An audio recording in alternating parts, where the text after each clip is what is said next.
5 Facts about Ayatollah Khomeini, Power, Faith and Revolution.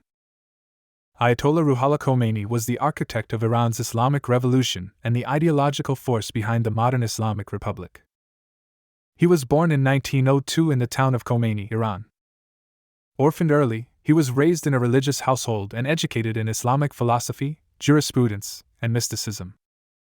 By the mid-20th century, he had become a prominent marja, a source of emulation in Sharia Islam.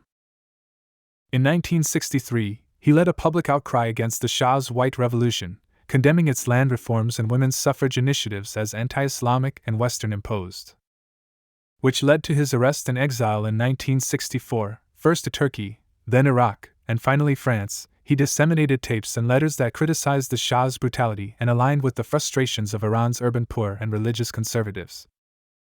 In 1979, after mass protests and international pressure on the Shah, Khomeini returned to Iran to massive crowds.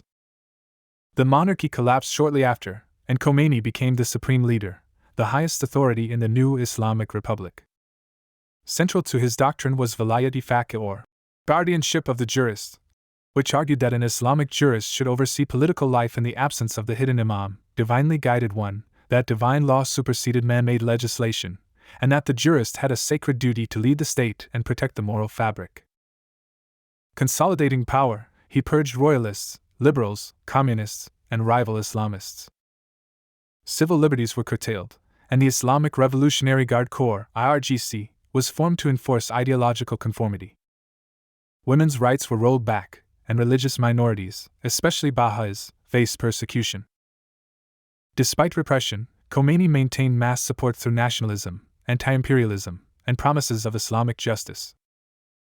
The 1979 U.S. Embassy hostage crisis solidified his anti-American stance and defined his foreign policy of neither East nor West, but Islamic Republic. Khomeini's death in 1989 marked the end of an era, but his ideas live on. The political system, with its elected president and parliament, subordinate to a clerical elite. Islamist movements from Lebanon to Nigeria, though not all adopted his theocratic model. To his supporters, Khomeini was a spiritual savior who restored Islamic dignity.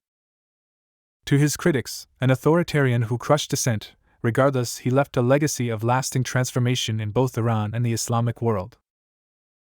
His leadership challenged the global order with a unique fusion of Sharia theology and political power.